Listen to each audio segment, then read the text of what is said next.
little Discovery music. Anthony, I don't know about for everybody else, but you're really low for me. So yeah, I don't think I'm gonna do Discovery music. I think this just needs to happen. But anyways, welcome to Earth 2. Huh? Am I low? Your volume's really low. You're low for me. And so for I'm pretty sure you're low for if you're low for Patrick, you're low for YouTube. Well, wait, don't go live yet. Turn it off. Oh, that's kind of late. We're kind of late.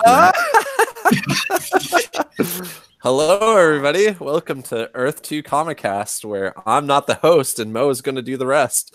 Yeah. I haven't done that in so long. But welcome to Earth 2 Comiccast, where superheroes exist and Star Trek talk is back. And of course, we're back, myself, Patrick, and Anthony, to give you Star Trek Discovery discussions. Yes. It's been a whole year, right? More than a year, right? I don't know. Yeah, it's been really long. I mean, since when Discovery ended. Did they move forward the release? Wasn't it like originally going to come out after like January or something? It was literally supposed to come out and they moved it away. So yeah, it's been a minute. It's been a while. So, but I'm excited. For that. Oh man, it's like, oh yeah. So before we came on air, right, where we were discussing amongst ourselves, I actually got a chance to go to Oh, you got a chance. You got a chance to go. You got a chance to go to see Discovery. Go ahead. Go ahead.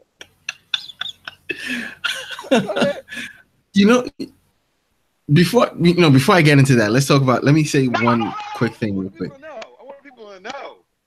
I just want to say one quick thing real quick. So on Lucas and Mo, Lucas was like, yes, this is the most professional podcast we have, and look at how we're embarrassing ourselves. Like Lucas gave us a compliment. You were embarrassed. You need to explain. The people don't know what you're talking about. Okay, so you guys don't know. No, you Mo. Mute Mo. Go, Anthony. You explain. People.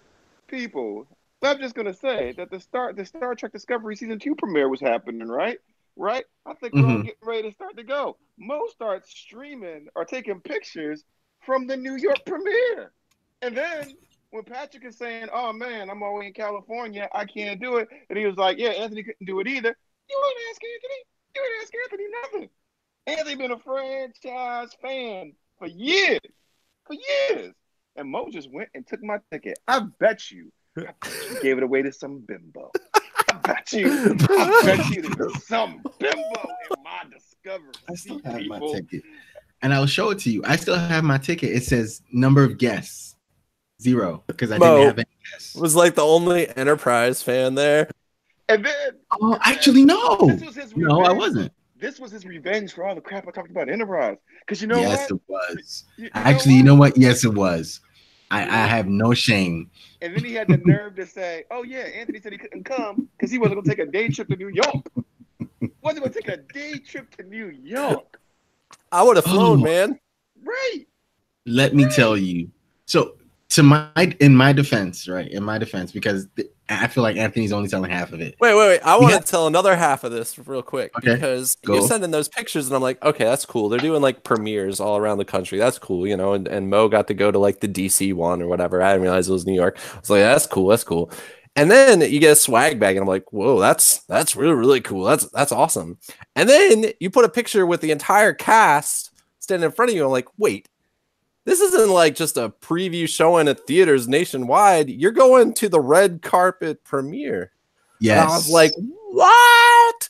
And then I was really angry at you because, as Anthony said, you didn't invite either. Didn't you say you had a second ticket too? Yeah. I did. Hold on. Yeah. I did. All you talk about is how much you missed this show. People, I want to know what you would do if your friend... Actually, let me switch it up to associate. We work together now. Associate. I think we got to start a second podcast, just me and Anthony, so we can get our own tickets. Because Mo, are you ashamed of us, Mo? Are you afraid? Are you embarrassed about us? No. So to my defense, so Patrick is going, Anthony's gone. It's my turn. So to my defense, we have a chat, right? Earth 2 Comiccast chat. Granted, it's a big chat with a lot of people in it and a lot of opinions. So things can get drowned out. But I definitely put in the chat, hey guys, I'm getting to go to the Discovery premiere on the 17th. And this was like 3 weeks ago. No tags, no Nothing. He ain't hear nothing back. He ain't hear. We busy. We busy, Mo. We can't go. Or yeah, Mo, let's go. He just said, So I put that in there, all excited. And one of our other friends, Keem, who was on the Runaways discussion with us, she reacted to it. So I'm like, okay, at least people have seen it. You know, it's one of those things that you see. But I'm pretty sure we started up another conversation that kind of drowned that out. But somebody saw it. So just because you didn't see it. Hey, Patrick. If I didn't see it. If I say, hey, man, you want $1 million? You want some $1 million in a chat? And you don't see it? And I don't say that to you? I don't message you? I don't even You don't tag me. Come on. It's not like Facebook literally has a thing so that if you have a big conversation like we do, and you want to call out a few people, not only that, but we have a separate chat specifically for discovery discussion. Did you mention it in there? Did you mention it in there? I'm gonna look. No, you did not. No, you did not. No, you did not. You know why? You know why? Yep. He thought that he was gonna go there. He wanted Keem to go. He did not want you to put shade on. He was gonna go there, and he was gonna, pick up an actress or whatever, and he didn't want Anthony to get in his way. Still, no, of course not. I'd have been like, oh, at least you're better than Enterprise. Come on, baby, let's go. Wait, this was the Thursday before. I was like, I'll be there. It says it right there. And we didn't say I'll be there. And we didn't say anything. Meaning what? Patrick. No, this was a week before, as a matter of fact, because this is the chat. This is a week before, and then scroll up, and then I post a picture of me there. So yeah, it's on you. You saw it. I don't know about this. Right, so Facebook, YouTube. Now he's be doctoring his phone. What are you gonna do differently next time? Oh yeah, definitely. Next time the whole crew's going. All right. Now that I know everybody's so pissed, it's not even a big deal. It's only. It's kind of a big deal. So you had one job. You had one job while you were there, and that was to get an interview with Tilly for us. And oh man, so they came in, they introduced the show, they introduced the episodes, so we thought because there was two. And people, he saw 2 episodes, not just 1, 2. So there was two. We're never gonna talk about this actual episode. Sorry, go on. So there was two premieres that night. There was one at 6, and then there was one at the 8:00 one that I went to. Of course I went to the later one because I felt like, but the stars came to the 8:00 one. They didn't go to the 6, or I don't know how it went. They may have gone to the 6:00 one and interacted with everyone else, and the 8:00 one was more of a red carpet thing where they got to party and whatnot. But we didn't get interviews. They just came in, introduced the show, and it was 1 or 2 things, and they're out. But and I don't think the 6:00 people got the 2 episodes. We got 2. So that was our consolation for coming to the late shows. We get 2 episodes, and everybody else gets 1. Well, you guys, you normies got 1. You regular people got 1. Wow! Can you believe that? The cool kids got 2 episodes. I'll tell you something.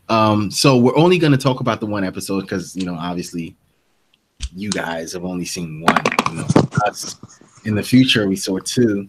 So we're going to talk about the first episode, and then I will probably try not to be too excited for episode 2 because a lot of things that happen in the first episode have, it's a snowball type thing where you get to see certain things. It better be. Yeah. So, but I will say one thing though. It's very much like it plays episodic because we saw a conclusion to what happened in episode 1. But there's an overarching story, but the way it looks, because I've been able to see 2 episodes, we're gonna get episodic, like finalized shows. Like episode 1 happens, it ends. Episode 2 happens, the story in episode 2 ends. And look, seriously, episode 2 gives me like you know what? Let's just go into it because there's a lot to unpack for this one. Let's go into it. Are we going to talk about the shorts at all, or we do those? Maybe we should do mini episodes later about the shorts. Yeah, I think we should do mini episodes because there's, and you guys have to, when you feel like I'm going into episode 2 territory, or when I'm going into stuff. Oh man, can we even do this? Are you just going to spoil episode 2 for us? That's what I'm trying to say. Just stop me whenever you know. I'll try to catch myself. How we gonna know you going to episode 2, Mo? We weren't there. We weren't there. All right. So the season premiere is called. The title of the episode is Brother. Obviously, so continuing the trend from. That's a red herring. Exactly, continuing the trend from season 1, where the name of the episode is something tying into the episode itself. Well, this one is pretty big and pretty obvious. After answering the synopsis goes, after answering a distress call signal from the U.S.S. Enterprise, the U.S.S. Discovery welcomes aboard Captain Christopher Pike, Anson Mount, and begins a new mission to investigate the meaning behind several mysterious red signals. Michael grapples with her past growing up in Vulcan, while her foster parents and brother Spock. That's pretty much the synopsis I got from CBS All Access. First things first. Boring. Okay, I'm sorry. Next time I'll read it with more Klingon. How did this episode open? I'm trying to remember. It pretty much picks up from the last thing that happened. With the Enterprise being right there. Yep. It's like it comes in and it's like, oh no, they drop out of warp because they're going to Vulcan to get their new captain. Right. They drop out of warp because they're getting a distress. I was confused about that. Weren't they going to Vulcan to get their new captain? Yes, they were on their way to Vulcan to pick up their new captain. It turns out they aren't going to Vulcan to get their new captain, or they got interrupted on their journey. They got interrupted on their journey. So did Pike just be like, "Forget that new guy you were supposed to get on Vulcan. I'm in charge now." Is that basically what happened? No. It was more so we have a mission, and because of the capabilities of the Discovery and certain things with Starfleet saying, obviously Saru brings up the fact that we're gonna get a new Captain 1, and the only way you can command the ship or take command of the ship is because something is going on that So he's like, yeah, well, with everything going on Starfleet, kind of make this a small need to know kind of basis. They didn't broadcast it for everyone to know. So it's a need to know, and that's why I'm here. And we get to see the new uniforms. They look pretty cool. The colors look pretty cool. Are they the new uniforms? Or they're because they don't think they keep on wearing the Discovery uniforms throughout the show, right? It's just Pike that the Enterprise crew is wearing. Enterprise crew has new uniforms, yes, and they left on a 5-year mission, so maybe those are the old uniforms. But his line said, "At least we got the new uniforms." Yes, because she was like, "Oh, I see where Starfleet's money is going into the ship thing." They were talking about Discovery when they said that. Yeah, she said that. So Discovery has the new uniforms. Yeah, Discovery. And Enterprise has the old uniforms because they were on a 5-year mission. No, Pike said at least we got the new uniforms. No, they got Discovery. Enterprise has new uniforms. Discovery has old uniforms. That's what I thought. Yes. Okay. And apparently they missed the war. Yes, of course, which kind of makes sense. They were on a 5-year mission, and that war was pretty quick. But Enterprise misses every war, though. If you look through Star Trek history, Enterprise has missed every war, either because they're filming for a movie and they don't, TV and movie rights and stuff like that. But Enterprise has missed every major war event. I didn't know that, but they weren't there for the Deep Space Nine war, were they? Wait, your favorite show? They were there for the war. Relax. It's. We're talking about this Enterprise, not this Enterprise with because Picard happened to be captain of the Enterprise also. I don't know what you're talking about, but okay. You lost me, but that's correct. Wait, this Enterprise. Sorry. This Enterprise, this particular one has missed. You're talking about Kirk. Kirk. I'm sorry. Picard. James. There's some Star Trek people who already turned off his podcast. Oh yeah, you got Kirk confused with Picard. How dare you? Yeah, I mean, I don't blame him. Yeah, I kind of want to go now. Wow. I mean, you can leave. I'll tell you something. I'll tell you what Michael Burnham told me in person. Whoa. Leave. I don't think you got that interview, though. Don't be jealous. No, but okay, so the show opens up the way it opens, literally picking up from the end of last season as they're going to Vulcan. And so my first impression of Anson Mount as Captain Pike is this super cool, like almost cliched character. Yep. Yeah. I don't like him. I kind of like him. I mean, then again, I'm the guy who liked Lorca, and I'm the guy who likes Archer. I could grow to like him, but he does in fact feel somewhat like a cliche cool at the moment. Yeah, like a little too much of the. Yeah, I can't figure out. Yeah, I can't figure out. You like him, so everybody likes him, but me. He kind of reminds me of Archer, actually. That's the reason why I do like him. He reminds me of that generation of Starship Captain. But his own little flavor of like he kind of went in and he commanded without trying to be I don't know, explain it. Like he wasn't trying to be an authoritative. I can see what you're saying. Right. I can see what you're saying. That generation. Well, those Star Trek captains were kind of inspired, right, by the NASA flyboys of that era. Which the NASA flyboys of that era were like test pilots originally. So it kind of makes sense that like when they were looking at captains back then, that's what they had in mind. And he seems such a deep contrast to Lorca. I can't remember to say his name anymore. Lorca. Like I like that too. And I could tell this would be a captain I would send on an not a war mission necessarily, but an exploratory mission. Yeah, that's true. That's true. Because he's definitely got the like explorer, like buccaneer feel to him. Right. Like when you say things like that, I just want to go off in episode 2 because you get to see a lot of them. But I don't know what you're talking about. That didn't happen. Keep going. Keep going. I mean, all my friends would have brought us if they had a chance to see episode 2. So you couldn't have seen episode 2. So wow. Anyway, so yeah, I liked him. I liked kind of some of his things, which were natural. He knew what he was doing, but as natural manipulators to be like to ingratiate yourself with the new crew, make it like you ever have a boss leave and a new boss comes in, and it's that weird thing where you don't be like, well, so and so used to do this, because the first thing they're gonna say is, well, I ain't so and so. This is he just came in. He said what he didn't like, but he also was open to their opinions and stuff. And that's the way you kind of transition. It was a very good transition from a captain to a temporary captain to him taken out of the blue. I thought that was really good. And also he has some awareness that like this particular crew was basically abused. Yeah, so that one line where he goes, "I'm not Lorca," where I really appreciated that one because I think it was. Go ahead.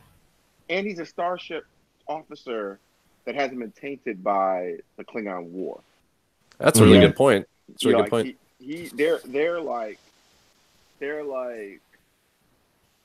It's like pre 9/11 or pre World War II America. Like, I don't know, this is us.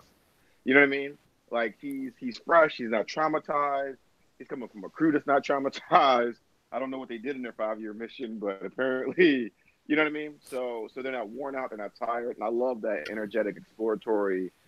So I kept thinking about that kid in the first episode or the second episode of the first season where he went into Burnham's cell and he was like, "What are we even doing at war? We're Starfleet. Like, what are we? I came here to explore." And before he got sucked out into space, like, I like that. This is a guy before that bubble got popped. Yeah, that's a good point. I don't know what happened to Mo, but that's a really valid point. I do think though, Anthony, to a point that you said, like you don't think their crew was affected by the war. They were affected by the fact that weren't be there because he did mention, hey, like everyone on the crew of the Enterprise was kind of hurt that they weren't able to be here for their brothers. And yeah, but it's still different. They're for them it's a distant war, whereas other people have been severely. Even the doctor that they rescue later, or engineer technically, is like severely traumatized by that war, traumatized by Klingons in a lot of ways. Right? There's going to be that animosity that like the crew of the Enterprise won't necessarily, which is interesting if you think about it, because a lot of the crew of the Enterprise is the same crew that is going to be with Kirk. Yes, but this means Kirk was there during the war. It means Kirk was there during the war, and the rest of the crew that we basically know. There's one other person who's not there with Pike. I can't remember who. If you look at the pilot, I think it's Chekhov. Isn't Chekhov not? No, the only person they kept from the pilot was Spock. Oh, okay. All right. So only Spock is the only other one that doesn't experience the war. So that's interesting. That might even add to Spock's character that he was the only one not there during the war and everybody else was. Interesting. Okay. And so, I liked his entrance. I liked the command he walked in. He kind of came in with this, the bravado, but, chest high, but still very passionate and compassionate to the crew. Like, okay, you guys have been through a lot.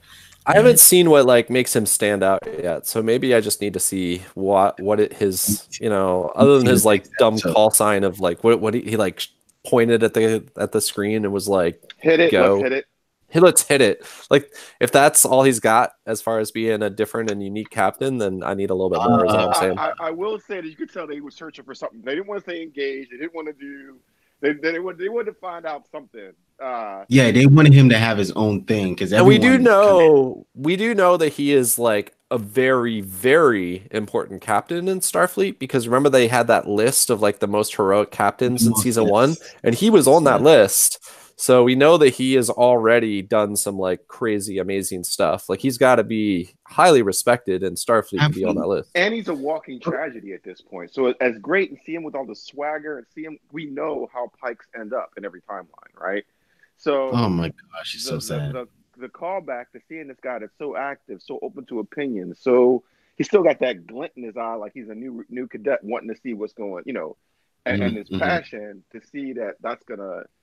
You know what I mean? And all we know from the original series is that he got radiation poisoned at some point in time that slowly led to him being more and more severely disabled, right? Or severely challenged in his communication and mobility. So I'm wondering if we're going to get some of that. I bet we will. I would not be surprised if we don't. That would be great because, again, you guys just need to I think we as an audience it would be nice to have a captain that we're allowed to empathize with a little bit. We were also traumatized by Lorca. Were you? I wasn't. It's true. Even the colors in the ship look different now. Like the angles look different. They're talking to. And I like one more thing that I actually do like about what I got in episode 1 was the fact that we actually got to meet the crew. A little bit. Yeah, we definitely started. But before you go into that, there's two things that set him apart from the other captains. One was that he actually talked about the ready room, because I actually thought about you, Patrick. That'd be a move you would do. That would be a move that you would want to do, where you're I don't like this. This is a ready room, and he's like, well, he didn't really treat it like a ready room. And the one thing where he was like, I don't know about the note, I don't care about rank, but like I want to hear everybody's opinion real quick. And what's your names? Because now go ahead, Mo. Sorry. Yeah, so he did, like that right there. Thanks a lot. So he goes, I don't care about rank. I just want to know your names. Like sound off, just first and last. And then it gets to Saru, and Saru goes, Saru, just Saru. Like he's kind of funny. There's a little. And Cyber Chick's back. Was she at the premiere? Was Cyber Chick at the premiere? They were all there. Yeah, she was there. You son of a bitch, Mo. You son of a bitch. I saw her. Oh, you son of a bitch. I shouldn't have said anything. I talked everyone, like the main. I talked about her all last season, Mo, and you denied me. I don't know if we can record these late at night. You guys get a little bit sidetrack. What? That's a Wrath of Khan reference. Okay. I spit it to you. So I like that he brought to the show. And so on the background of this episode, we get, I think, another story, or maybe the B story or whatever. We get. Wait, I want to go back to Cyber Chick. Did her makeup get improved with the eye? And did you see a little differences there? Oh, you talking about? I don't think was it improved. It looked the same to me. It's the same thing. It's the same thing. Maybe I just missed her. All right, go ahead. Also, Pike didn't just come on his own. He came with his engineer. Yes. And was it a science officer and an engineer? Security. It was security. Came with his own security. Yep. Yeah, and it's Even the guy that wasn't and science officer, and we all thought it was going to be Spock, but it wasn't Spock. And but yeah, because why use up all your reveals in a single episode? Exactly. So, what I do like, however, is how he comes in and he's like, I'm an engineer. Like, you guys, you're not going to tell me anything. I know what I'm doing. Oh yeah, that science officer. I didn't think they were gonna kill him, but I was already done with him pretty early. I was like, this guy. Yeah, they kind of stood out, and it was like, yeah, he's gone. And he's one of my problems with the show. He's one of my problems with the show. With this episode? With this episode, yeah. But he's kind of throwaway. He's kind of throwaway.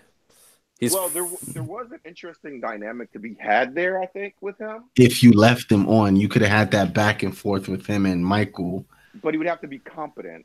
But again, he was sacrificed to the altar of Michael Burnham being the best Starfleet officer. I thought you were gonna say that. I thought so. It was like he cannot possibly be right because Michael Burnham has to always be right. Well, and also here's another thing. I have a kind of a reverse issue with him. He dies, right? And by the next scene, like nobody even cares. Like, nobody's mourning. Nobody's like, and they come back to the ship. They come back to the ship. Nobody even notices he's not there when they come back with like the away team beamed on. They're always like, "Hey, didn't you have like a like?" But if we're being honest, this crew has been through so much. Like someone dying. He was wearing the wrong color shirt. Pike doesn't even write a letter to his family. Nope, just gone, Just keep it moving. He was the most a red shirt has ever been in Star Trek. Since original series at least. Ever. It was something like in the 70s or 80s. It would be that loudmouth, arrogant character that's just gonna get killed off to prove he was dumb as hell.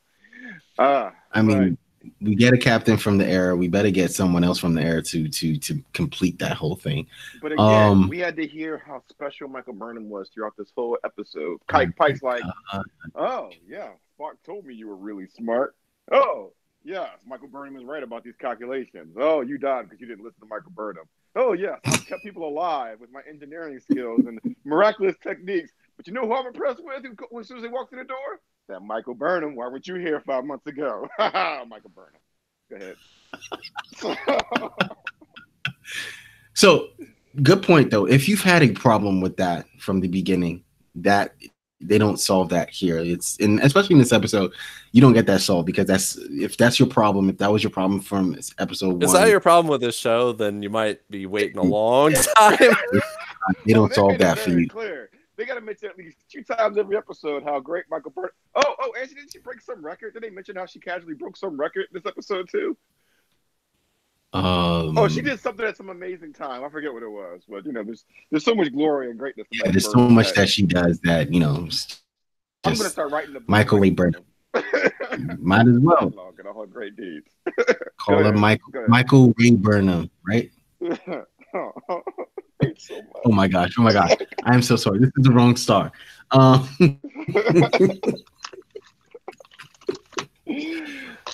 Lord, I'm just using all your triggers. I'm just letting Anthony go.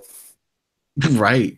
So we leave that alone, and his entry into so we go from his entry to him getting the names and to him saying okay, and they find.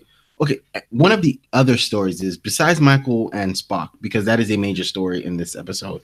Besides her, reliving her past and from when she actually meets Spock up to the point where he shuts the door in her face, which I thought that was kind of awesome.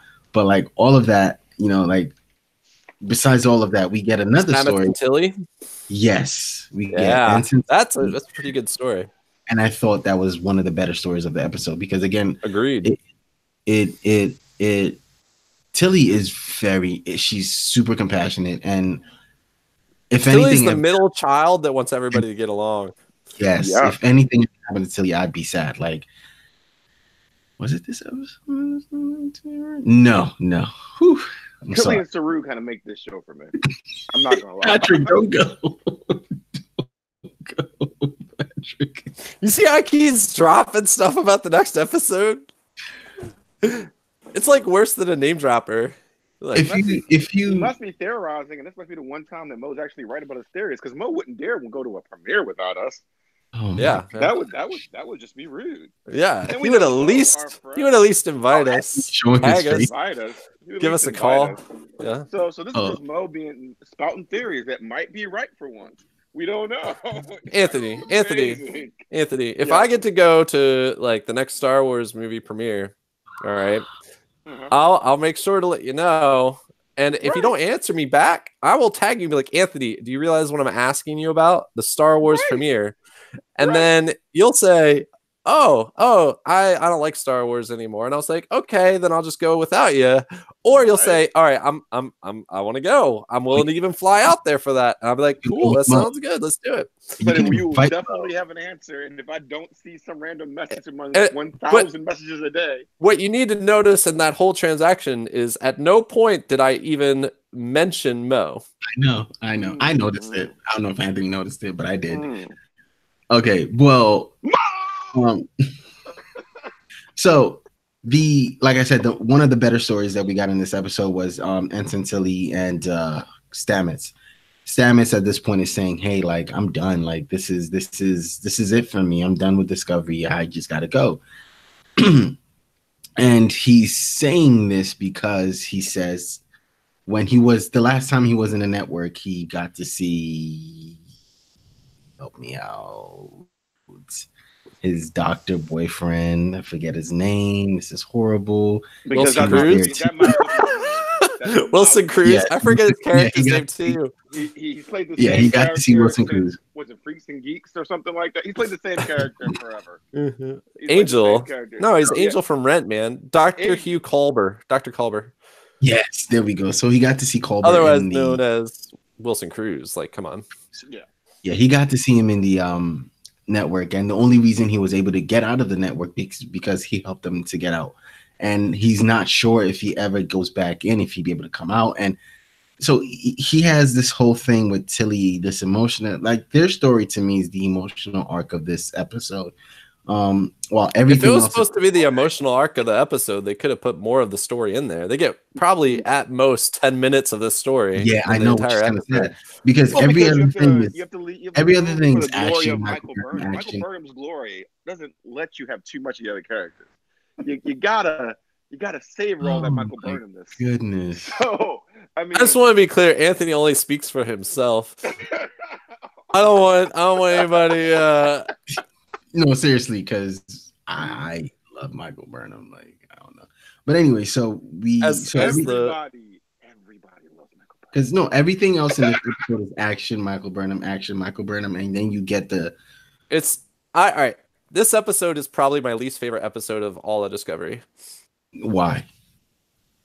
And part of it is the action. Part of it is it just felt really rote, and you're right, the Tilly Stamets stuff is pretty good. That's like old season 2 Discovery, but most of the show felt empty to me. It felt like they wanted to spend their big budget on a lot of cool special effects flying through the sky for a lot of the episode or whatever. And also, they spent all that money on those effects flying through the sky. But then when we get to the spaceship, they're like walking through like 80s era ET. Like, you can't trick me, Discovery. I know why they're in that big circular tarp. It's because you didn't want to have to pay for a set. Yeah. Even I noticed that, and that's not my bag. And because you're paying to see the Discovery spin. Like, you actually got to see the spin. It was a close up one.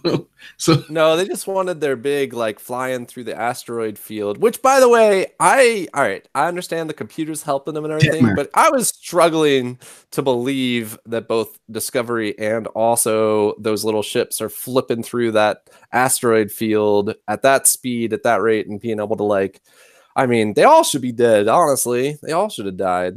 Looks like but all you had to do was listen to Michael that would have been right? That would have been pretty epic. Do what even the computer couldn't do. Michael Burnham could do. Man, imagine if it was like House of Cards and like episode 1, Michael Burnham died in the asteroid field. That show would be not good. All right. So I will say this. One of the things I've accepted is because I was trying to think. All right, the original show get two other people, right? We could say they had other characters, but the other characters really didn't have too many stories, right? Or too many things known about them, right? You guys, but even I couldn't give that because, Nothing. Don't worry about it. Don't worry about it. Go on. But as I was watching this episode, and Michael Burnham literally solved every problem. I'm trying to get over it. That this is the Star Trek. That Michael Burnham. This is one character, and I have to go from that perspective. That this is just a new era of Star Trek where there's one character that I'm supposed to be following, and that's Michael Burnham. So I'm not gonna say anything negative about Michael Burnham until she makes Spock look like an idiot, because that's coming. She's gonna teach Spock a valuable lesson that's gonna change his life. And maybe but you're right. Maybe that's their beef. Maybe that's their friction. Maybe that's why they're not cool anymore. I don't know. I want to know where Spock is. That could be true. I could see that because Spock is an over. Yeah, so that is true. I kept looking for at least. He like lives in the closet like Harry Potter. He said he grew up with Spock. Where is he? Oh, I totally agree. And Michael Burnham had sex or some shit like that. I'm so pissed. I'd be so pissed. I'm gonna be so pissed. No, but apparently there is friction in that relationship. I think it could be all right. So Spock is kind of the twink character, and Michael Burnham is kind of the twink character. And if you put two twinks in the same room together, it doesn't go well. So maybe that's what's going on. Maybe they're gonna use that Michael Burnham's such an overachiever and Spock's such an overachiever, and that's the source of a lot of their friction. I would be okay with that. No, because Spock. He said that in the movie. Hey, like people, he was gifted beyond he said he's smarter than me. So they got to push. Anthony, you're cutting out. Okay, I thought I was the only one. No, he's cutting out pretty good. Sorry. I think he's getting so animated with his phone that the Wi-Fi can't even keep up with his hand waving. So Spock was supposed to be smarter than Spock, right? That in the movie, and. I don't know. You're still cut. You should kill your video, and then maybe you will be clean. That's my guess. Never clean. Well, better. Yeah. So far, am I clear? Yep. Okay. So Spock was told to be smarter than Spock. Spock admitted that in what was the movie? But you know what I'm talking about, where Spock shows up. Yeah, in episode 4, or not episode, but movie 4. Yeah. Right. They ain't had that friction. I have a lot of issues with the Spock family thing, but I'm waiting to see it because we know that Michael Burnham is going to show Spock the right way and save him. So actually, that's interesting because the Spock family thing is probably the saving grace for me so far, mostly on the legs of Spock himself. I think the guy who's playing Spock is doing a great job. I think that the story of Michael and Spock. No, am I messing up the names? What's his? Oh gosh, yeah. You got me on Spock so much that I see what you're saying. Savick. So yeah, so Savick is like what saved the whole like Spock family story arc for me because he's done a really good job of telling that story. Every scene he is in, he does a really good job of both how hard is it to be an actor playing a Vulcan, by the way, because you can't show emotion, but the whole point of being an actor is to like emote.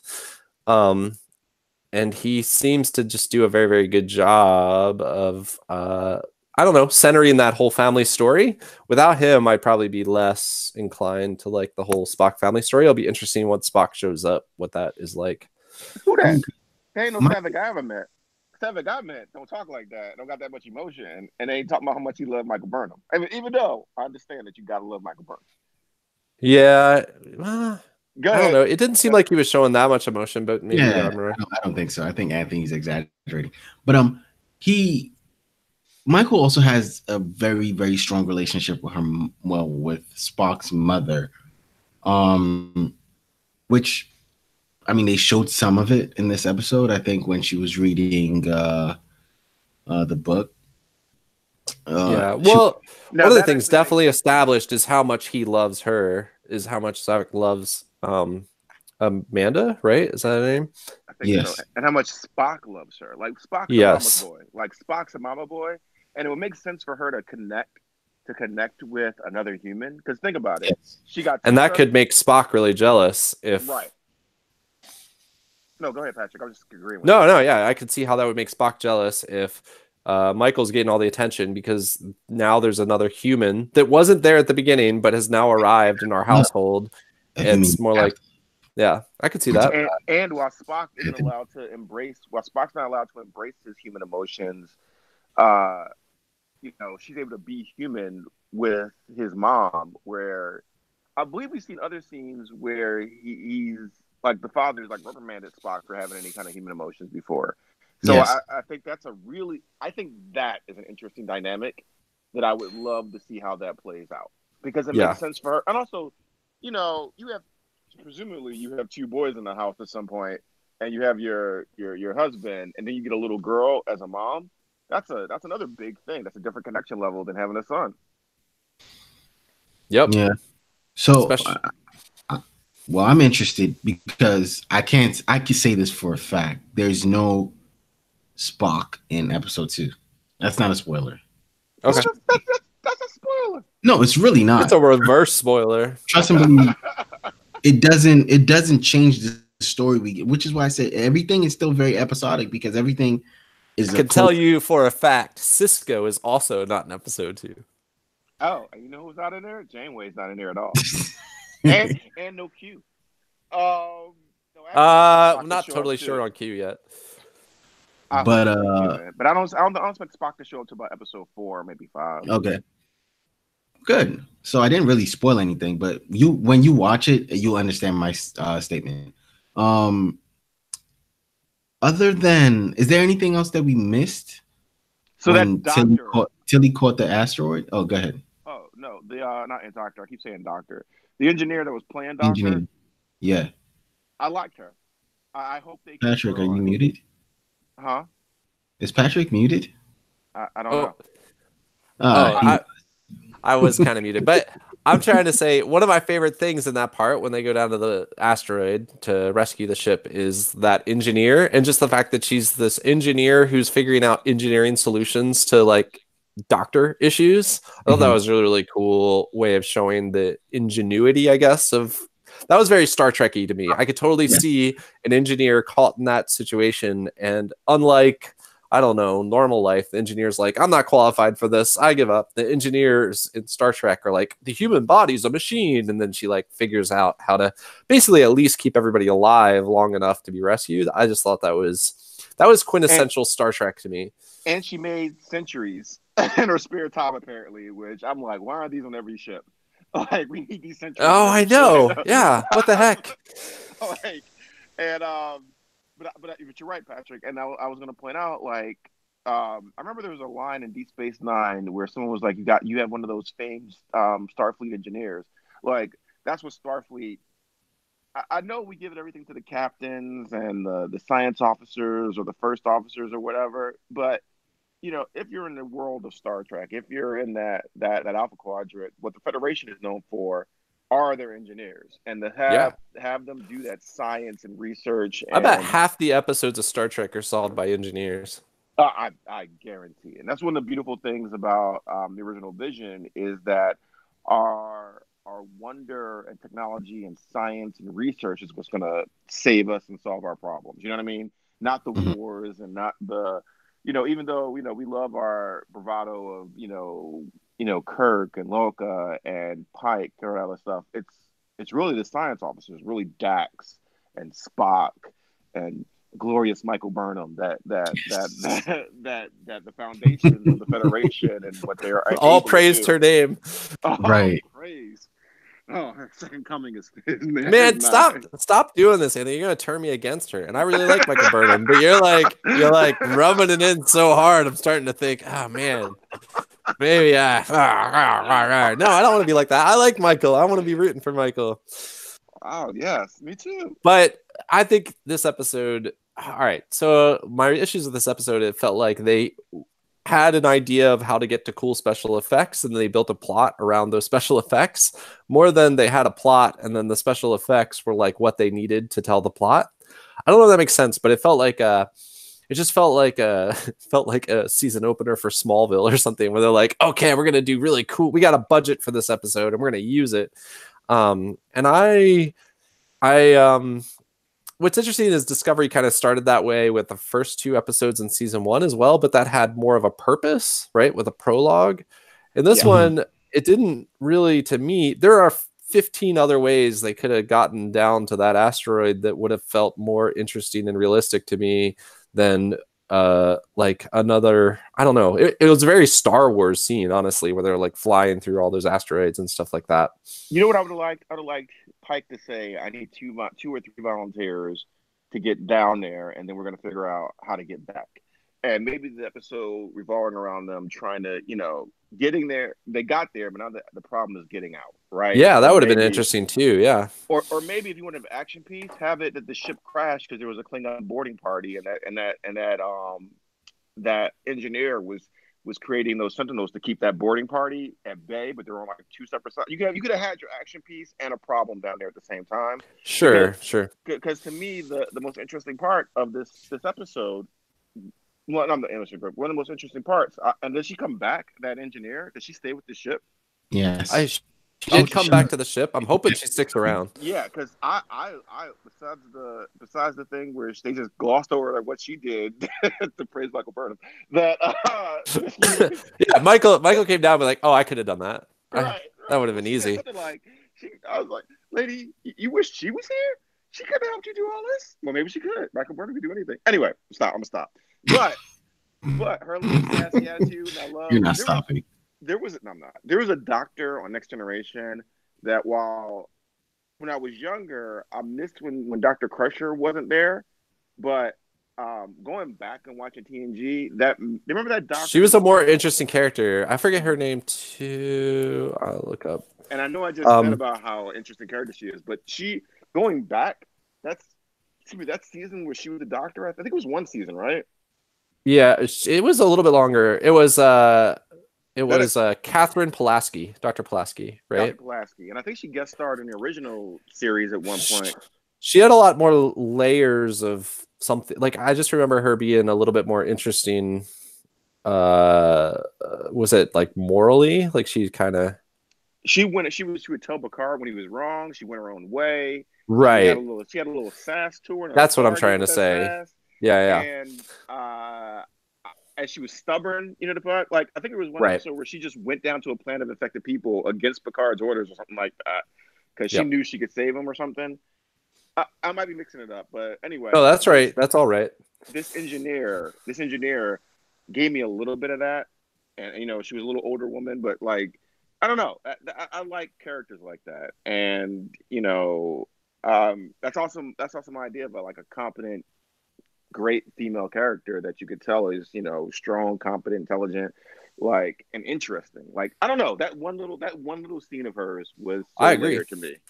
Yeah, in fact, I found her more compelling than Pike at the moment. So yeah. Okay, which is great. I love everything. Have we ever gotten like an engineer captain? Engineer captain, yes. Cisco was engineering. Archer? Cisco was engineer. Really? That's why I can't imagine Cisco doing engineering stuff. So Cisco's second skill set was technical. That's why he's the one that helped design the Defiant. Okay, that's why he was always in the engineering room fixing stuff. Okay, I guess that's kind of true. I just don't think of him as being the engineer. Because I think of him as being the badass. That's what. But imagine you had Cisco on your engineer crew, and you like that man. That boy need to be in the captain seat someday. He's like, no, sir. Like, yeah, for sure. It's like, no, boy, you putting that red shirt on. So, no, they wouldn't say boy to Cisco. Sorry, let me retract that. Go ahead. All right. So, while I like everything you guys have said, and pretending to. Cisco. So the captain goes down like, Cisco, we need like how long is getting engineering ready? He's like, I don't know, it's gonna take an hour. No, I need it in 15 minutes. I said it's gonna take an hour. I'll call you back after lunch. And that's how he lost his engineering job right there. They're like, promote him. Promote him. He needs to be one calling the time, not the one listening to the time. Right. And then the first time a Star Trek engineer, a Starfleet engineer, gave Cisco some BS numbers, he's like, no, I know how long that takes. Now you've lost him. Oh, man. All right. Sorry. I didn't mean to go off track. It was just we were talking so much about how important engineers are to the world of Star Trek. And I was like, how come we haven't gotten the engineer captain before? But I guess we have. So while I do respect everything you guys have said in pertaining to the episode that we got, I do think while you're right, as in there's different ways they could have told the major story, is we have a bigger story that that's the background to all of this. That's the overarching story. I think that's the other problem I have with this episode. That background barely existed. Damn it. You know what? No, you can't use so second episode knowledge and help, because from the audience standpoint, especially since this isn't a binge show where it's not like Netflix, they drop all the episodes. We can only go as the story progresses, which is also. Can we just for a moment, CBS? What are you doing in my life? Thursday nights? Thursday nights? Come on, man! Put it back on Sunday. Put it back on Sunday. What are you doing? There's everything happens on Sundays right now. All the shows are happening on Sundays, so they have to move this up to give themselves some time so you guys can see it. But it don't work that way though. Just release it on Sundays. It doesn't have to be Sunday. Game of Thrones is on Sunday night, but Game of Thrones isn't out right now. So give me some Discovery on Sunday night. What other show is on Sunday night that I gotta watch? What's your competition? Walking Dead? No, definitely not that. That show's a zombie. It is Walking Dead. There's a couple shows on Sundays. But again, it's a streaming service. It's a streaming No, but it service. comes on. It only stream. No, but that's the thing though. It doesn't stream like all day Sunday. It doesn't start like midnight. It starts at like 8. But it's dumb. It should be back on Sunday. Thursday's a stupid night to put it on. I don't know anything to do it. You just put out the reason why. There's no reason to move it. I've never heard of a streaming show that's like, oh, we're gonna change the day of the week that we release. That, you know what that is? That's some TV executive who doesn't even understand the world of streaming. That the man who decided to move this, and I guarantee it was a white man, decided to move it from Sunday to Thursday, he doesn't even know what Hulu is. I'm telling you. He was just like, oh, we need to move that to a Thursday time slot so it competes with some other show on NBC better. He's been programming for 20 years at least. At least. No, over 20 years, right? So, but I'll say this though, the show itself, the overarching story, it's touch and go, because it combines the whatever the signs, the red dots were, with Spock, and with what Michael saw at the very end of the episode. So that itself is something. That reveal was a weak reveal for me because I've already watched the trailer like 50 times. So I was like, oh, it's that angel thing. And so Spock's been having dreams of a red angel since he was a kid. Yeah, and he was dreaming of V'ger when V'ger was coming in Star Trek 1. Yeah, do you think that's what they're pointing at, is V'ger? I don't know. I'm just saying it's kind of weird that Spock's been having all these dreams. Yeah, I don't know. It's interesting. It's not very Spock-like, but maybe we'll just see what they explain. And this has never come up again in his life. Yeah, that's the biggest issue. They're better to find. They did at Discovery at its best would find hooks into even like animated series stuff and like flesh that out so it felt like you were getting a fuller picture. Anytime they just like start riffing on their own when they're dealing with the characters of Spock, right, and Spock's family, it feels like they're just throwing things together, right? But it's just better when there's some sense of, oh, this is the same Spock. I think for the show, honestly, because Spock's they have to tread really carefully. There's an episode of the animated series where they go back in time to Spock when he was a kid. There's a lot of stuff to do there. I know. Yeah, that's a really key episode. I like the thing with the mom, because we know how much of a mama's boy Spock is. That's a really great emotion. That was the one emotional hook that really got me. Yeah. But like Spock, the artist, have we ever seen Spock as an artist before? No. No. So that was really weird. Like, wasn't art. The way it was described was. So if he's translating his visions down on paper in an artistic fashion, that's art. All right. Since you want to be super technical. All right. No. If you're listening to this episode for the first time, I want to say go and listen to our season 1 reviews, and you'll hear that we love Discovery. Yeah, we love the show. We really do, because, and it's just, this is honestly for me the weakest episode of the show so far, and so I am hopeful. Now, didn't you say Jonathan Frakes does episode 2? Yes. So I have almost doubt. Like, I have almost no doubt episode 2 is going to be amazing. I'm going to love it, and everything is going to be back to normal. Work on the first one was one of our favorite episodes, right? Our first season. Like, yeah, the best episode is Jonathan Frakes from season 1. Oh my god! So to me personally, the cinematography of this episode was great. Fantastic. Yeah, like if they made this look like movie quality for any Star Trek. Totally. And it was great. I even enjoyed going to the Enterprise. They did a great job of going on the Enterprise and showing the Enterprise sets and updating them, but still feeling like the Enterprise. Like, it felt like the Enterprise. Yeah, so there's a lot to be loved about Discovery if you're a Star Trek fan. And there's a lot to be like, oh, I don't understand how this fits in canon. Right. It's just this episode in particular felt like it was, I don't know. It felt like it wasn't for those. It didn't feel like it was for those of us who have already followed along for the first season, for one thing, and it didn't feel like it was for Star Trek fans. Like they were trying to go broad again. I don't know. Whatever. I think that episode 2 will be fantastic, and I'll be like back on the train. This episode was just the weakest of the episodes for me so far. I know, which isn't good for an opener, right? Like, you want the opener to be. I don't think you will. Listening to you talk about this, I don't think you will feel that way about episode 2. I felt that way about episode 2 because it was a much more contained episode, smaller, like the scale, like smaller is fine. Most Star Trek is small. That's fine. And Discovery had some standalone episodes that were great, in my opinion. So my favorite episodes. Go ahead. No. And the shorts are amazing. The shorts are so good. So far, so I'll watch. Yes, we will get into the shorts. Definitely get into the shorts, but probably at the end of the season we'll probably bring those up, depending on how they connect to this itself. Because Saru and Michael had a Saru's short is really, really important. The Calypso one, I mean, could come up. We'll see. Because I have some theories on the Calypso one, because maybe there's I have some theories on the Calypso one. I did have a conversation with Michael in this episode that kind of like plays kind of to his short. Yep. Where he's like he can't go back to his family or whatever. Oh, there you go. So I need to watch the short. So I'm still behind the short. Sorry, I didn't mean to spoil that for you. No, it's fine. You've already spoiled something. Food has a family. It's more food. Emergency rations, man. Really? But I personally enjoyed this episode because, to me, one, so I'm a fan of the Abrams.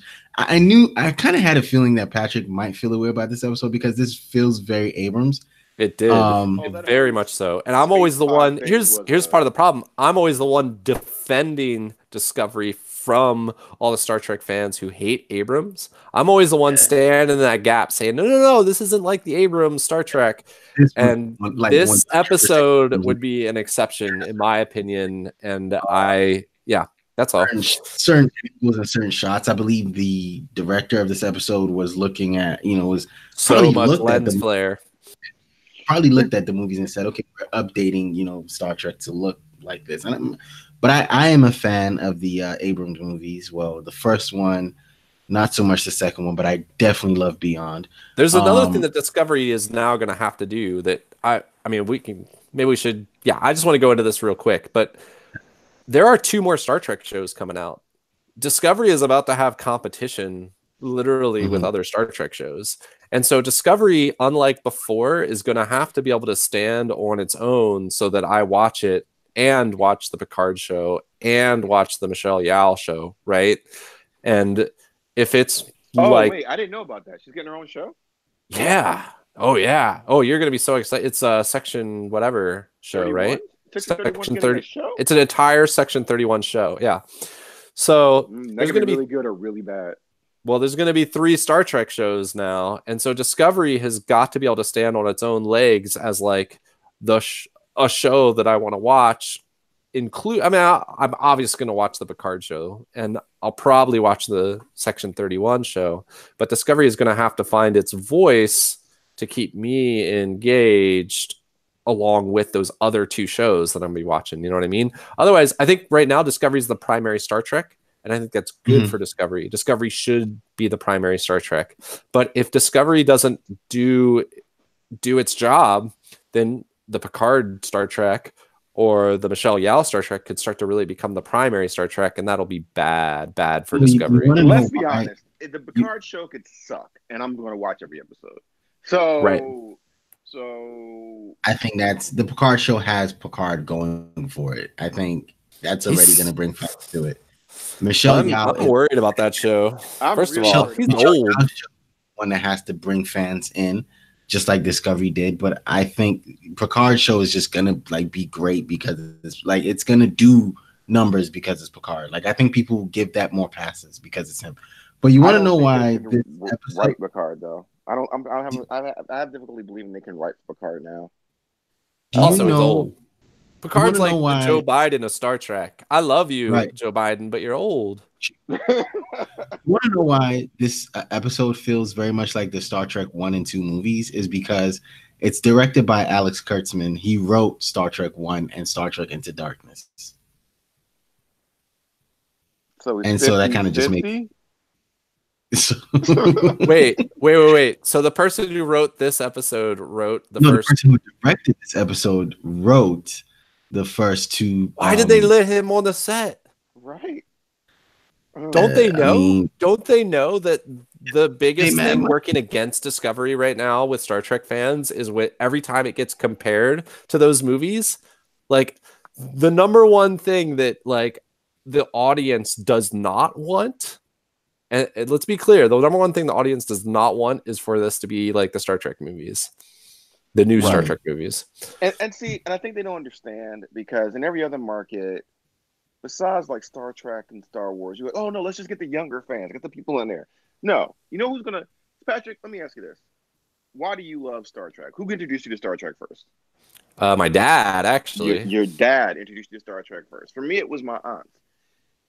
If you make something that shows respect to what became before, you will bring them up because there will be people watching in the household, younger people will be watching in the household, and it'll continue on.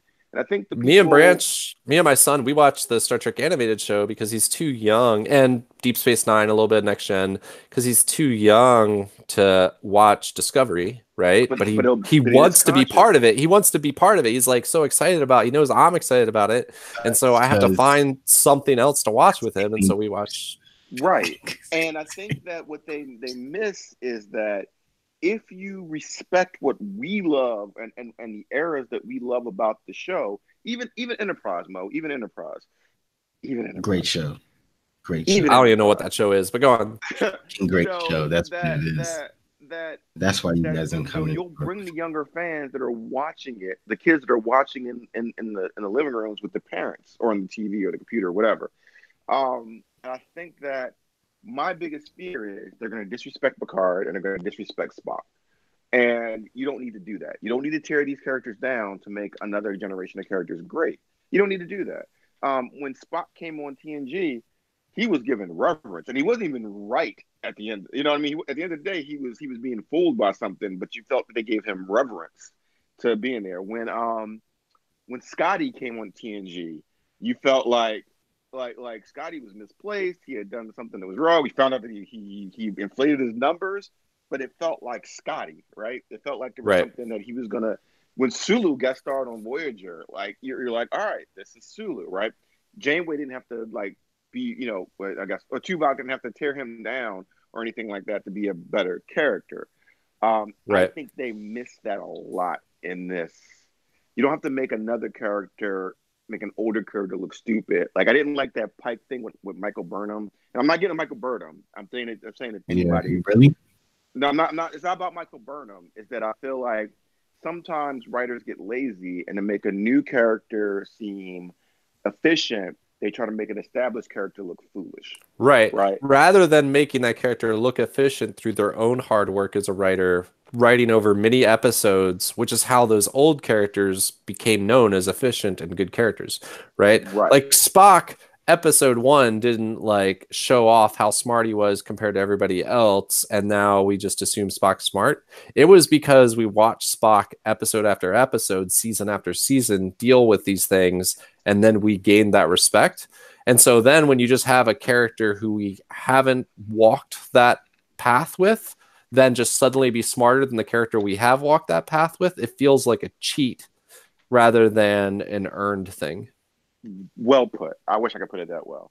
So yes, and I agree. That's a good point. We didn't know how badass Dex and Kira was from Deep Space Nine. It took many episodes to get flesh out their backstories and their hobbies and what they did. We didn't know everything about Kip, or who was the pilot from Enterprise, the black kid. I don't watch that show. Mo. Don't ask me. I kind of set it up for you, Mo. But you found out more. I wasn't even paying attention. I wasn't paying attention. I'm not lying. I was looking. What was the pilot from Enterprise? The black pilot from Enterprise? The black pilot from... Oh my God. This is your only job. This is your only job. I know. My only job is... When you find out that his family had been running freighters for generations, and that's how he first started getting piloted or whatever. And you have these things that build them up, and you know, you don't need to tear another character down. Just do the work, do the leg work. You have a lot of seasons to run with. Travis. Travis Mayweather. No. Okay, I'm gonna say yes. So I'm really scared what they're gonna do with Spock. I'm really scared what they're gonna do with Picard, because also I don't necessarily think the Star Trek movies got Picard right in every instance. Oh, no, definitely not. Yeah, and definitely not. I think there's a really big difference between how Picard was written in an era before a lot of our own national trauma versus now. Right. No, totally. Yeah, it'd be like trying to write the West. Oh, they're doing another West Wing. What? I don't understand. But anyways, yeah, I agree. It would. It's interesting because those characters come before, say, 9/11 and stuff, and so they might be written differently now than they were then. So, it's a good point, Anthony. But I mean, I'm excited about Picard because it moves Star Trek forward for the first time. Yes! And what I've seen about them moving Star Trek forward is it looks really interesting the way they're moving it forward, right?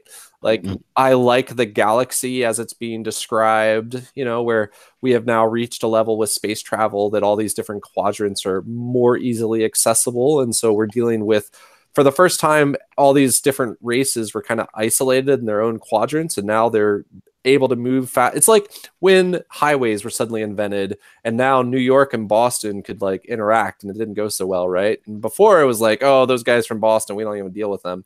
But that's kind of what I get from this. Their own farm system. But then like everything opened up, so you got all these other. It's gonna be I agree. That part could be really cool and exciting. So yeah.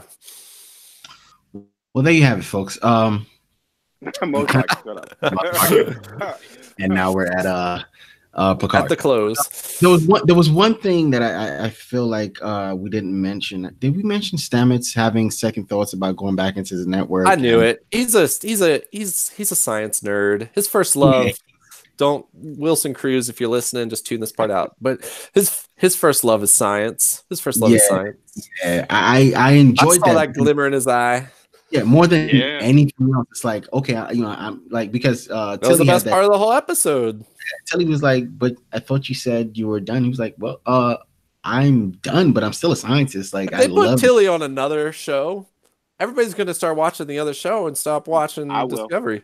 I would. Super So you know what it is? It's like, you know those memes where it shows a guy walk with his girlfriend and then somebody else walking past them. Oh my gosh, we got to make that meme for this. We've got to make that meme. That for science. We got to make that meme with Wilson Cruz on one side. Right, and I'll work on that Photoshop like tomorrow. It's gonna be so good. I again, I'm probably the only one on this episode today that will say I enjoyed this episode a lot. Again, as a fan of the J.J. Abrams 1 and 2 movies, or not necessarily 2, but I liked 1. I like Beyond. As a fan of, say, I like 1 and I like just Beyond. Yeah. So I mean, I really enjoyed this episode based again on the fact that it gave me kind of. I also like the Enterprise, so it doesn't take a lot for Star Trek to impress me, as say like Anthony or say Patrick. So if you're like me, you probably enjoyed the episode. Did you just say that you're easily impressed because you liked Enterprise? Look, I'm just saying, I really like it. Your level of need is low. If we're being real, like I enjoyed Enterprise. Give me a Happy Meal on the 40. We can have a good time. That's what you pretty much said. You're used to settling, like I can't get that girl, so I guess I'm going with this one. Oh man. To get the job honestly, for Star Trek, I just need the basic science, because I really thought this episode was sciencey. Like, you don't think it was sciencey? I really thought it was sciencey. I thought, despite the big astronaut, like flying through the asteroids and everything, it seems to me like you remember the Stamets Tilly part of the storyline being like 40 minutes of this episode, and right. I bet if I went back and looked, it might be less than 10. It might be less than 5 minutes. No, it actually wasn't, because they had the initial conversation. Like the science part, we're saying the science part got drowned out for the action set piece that seemed needless. But that's what I'm saying. Besides the and a walk through some tarp. And even I don't notice. Don't you ever use that tarp again? But I noticed that. I was like, oh, this is kind of okay. All right, we just ran out of budget here, huh? That's what's going on. It's like Evangelion. They like ran out of money. They're like, oh, what can we do? Oh, just put up a tarp. They ran outside. And they're like, we can suddenly they can suddenly breathe oxygen, but they didn't like go through an airlock or anything. Like, what? Nothing, right? And tarp. And because I was able to sit through the episodes, see episode 2 like right next, because again, last year we got. Well, aren't you special? I mean, I wish somebody loved me enough to give me that special preview. I guess I can appreciate. Here's what we're gonna do. I'm gonna work hard to get an interview with like Tilly, and when we do that interview, we're not inviting Mo. That's the only thing that's gonna feel satisfying. But so if you're like me and you enjoyed episode 1, comment down in the section below. If you're like Anthony or Patrick, don't. But thank you very much for watching. We appreciate all comments, whether they agree with us or not. And if you feel there's a point that I'm wrong or Patrick's wrong, prove us wrong. I love being wrong. Tell us we're wrong. Yeah, it helps me expand my knowledge. Also, I do want to be really clear. We love this show, and I'm so sorry that if this is your first time tuning into the podcast, you're like, I'm not listening to that podcast again because they hate Discovery. It's not true. If you listen to every other episode, we love Discovery, but this episode did not do it. I guess, but we've had a podcast where we're split, where it was either we've had a podcast where we were split. Yeah, we've had a split. I don't think we've ever been this harsh. The last time we were this harsh about something, it was the new Star Wars movie. Right. No. It was that. Right. Oh yeah. No. And honestly, the only reason I mention this stuff about Michael Burnham is that I want Michael. Again, the same thing with Rey. Rey had the best intro of a Star Wars character ever in The Force Awakens. One of the best ever. I thought Finn had the best intro. I thought Finn was gonna be the one whose force was awakened. But this is the Star Wars. But my point. Okay. Sorry. Michael Burnham, for all her things are going on. Remember, last year I downgraded from like Mary Sue the Twink with her. I was like, it was hard for me to go to that Michael Burnham freight train, And I just want to like the character. I want to like all the characters. You can't tell me none of these other crew members that look interesting. None of them have ideas, right? Well, I don't need a stupid joke about someone sneezing in someone's face. No, there is no. Yeah, that was pretty lame. You can just sneeze your whole snot thing into this guy's face, The guy's already about to be killed by an asteroid for no reason. Did you really have to sneeze in his face again? Like, yeah, because it was a douche. He was a douche nozzle. He wasn't a douche. He thought his calculations were right. He did nothing that Michael Burnham hasn't done. No. That's true. That's interesting. You're right. If it had been Michael Burnham saying, "Oh no, these calculations are wrong," she would have survived. That's interesting. You stop turning me, man. Not interesting. Don't listen to him. That's totally what happens all the time in these shows. Is a character makes those same kinds of calculations.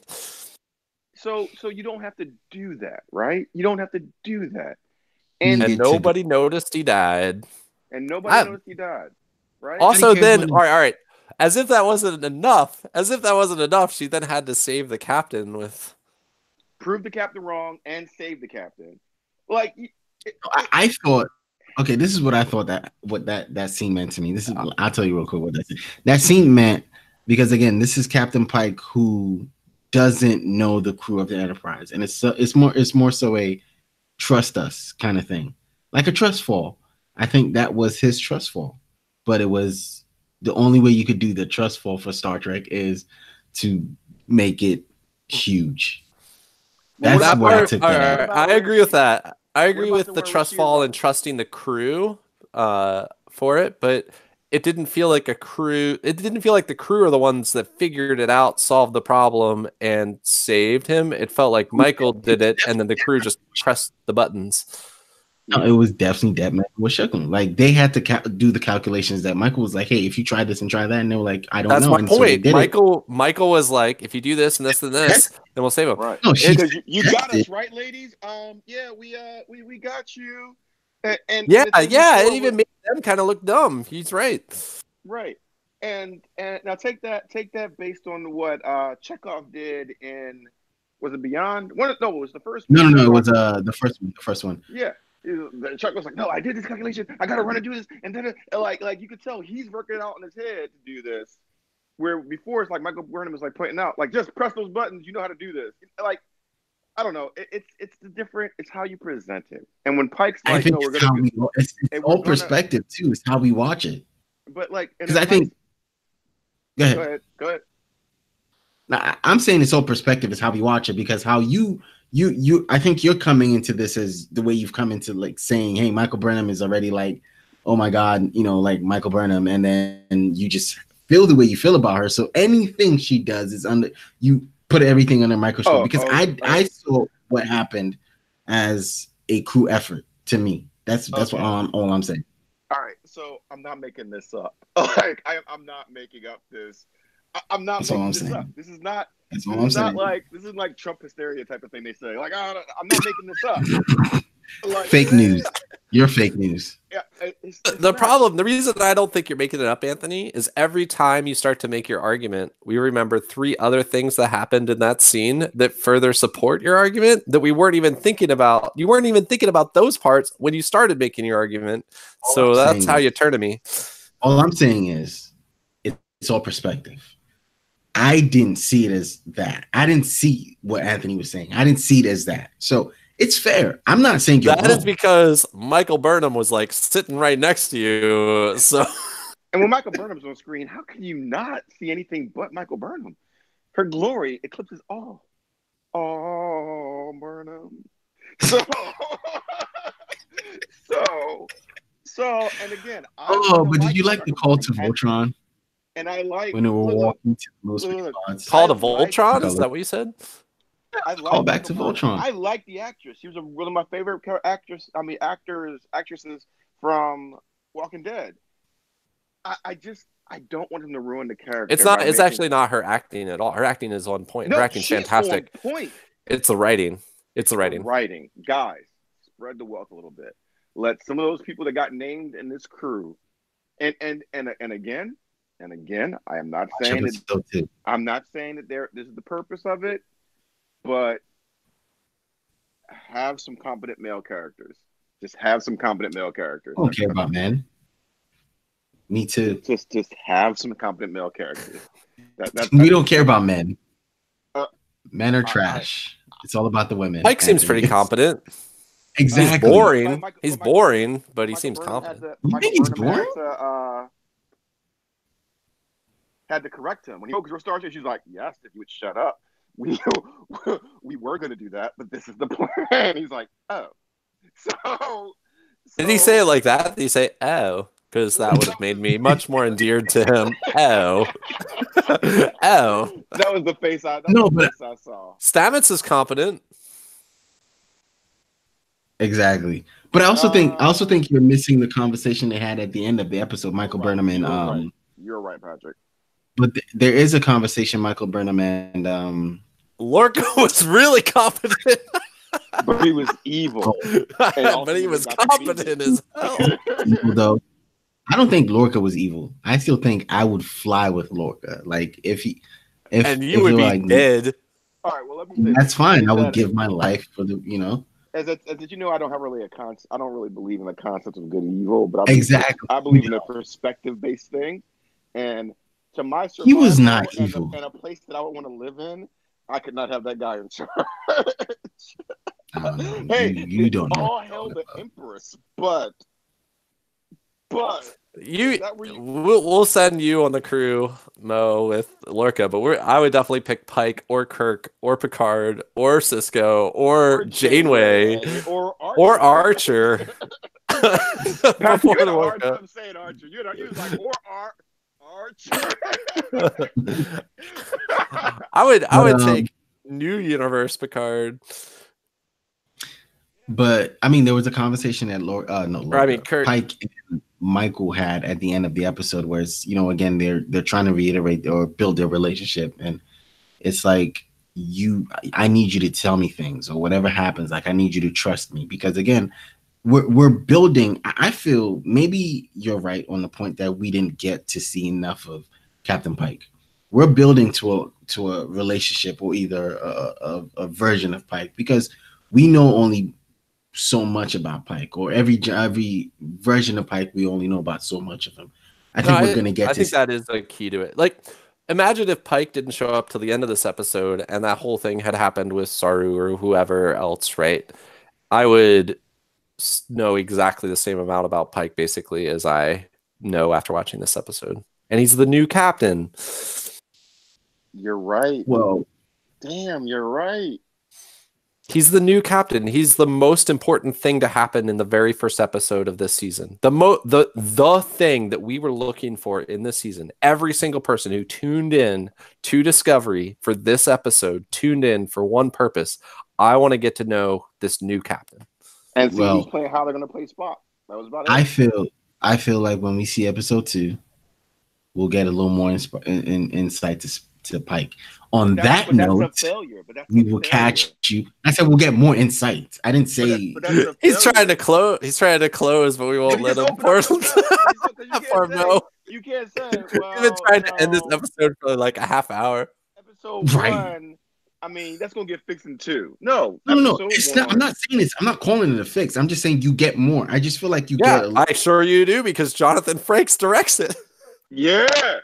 Give me that Riker. This is why I'm telling you, I don't think allow. What is his name? Kurtzman. Don't allow that guy anywhere near Discovery again. This is what I'm saying. I don't think you're gonna like 2 that much. I really don't think so. I enjoyed it, but I don't think you're gonna like it that much. Again, because the overarching story. If you had a problem with that story in episode 1, I feel like you're gonna have a problem with how they present it or go through it in 2. If I don't like episode 2, there's only one answer to why that is, and that's because Jonathan Frakes, for some dumb reason, shaved his beard before he directed. Oh no, you need that beard. You need that beard. That's where his power is. Right. That's what I'm saying. That's the only explanation for why I would not like episode 2. Yeah. Okay. On that note, thank you for joining us for Discovery Discussion Season 2. 10 more things. Hold on. No, go ahead. Oh man, this has been a long road getting from here to there. Son of a bitch. You know I had to, but I just want to thank everybody. Green-blooded bastard. You're lucky, Mo, that Anthony wasn't standing outside that theater when you got out. You are lucky. I have heard stories of things Anthony has done to people he is mad at, and you would not have been okay. I was mad. No. I was mad all day. Like, Mo, I had to get off the chat because I was upset with you. I was really upset. Are you serious? I'm super sorry. I was pretty upset. I was pretty bad. And then you said Anthony couldn't make it, or something like that. You said Anthony. Yeah, like you had already asked. I assumed Anthony wouldn't want to do it. I don't know. All right. What's the problem with that? What's the problem with that? All right, you better cut us now. All right, thank you very much for watching this episode. This episode will be on iTunes in about tomorrow. Yeah, I think I gotta fix something on Anchor, but once I fix it, it'll be on there. Yes, if you could do that. But it'll be on Spotify, be on iTunes, and it'll be on Google Play Music tomorrow or the day after. But thank you very much for rocking with us on this one. We will catch you on the next one. Any injuries that Mo suffers between now and next episode have nothing to do with me or any related issues that I would do. Good night and God bless.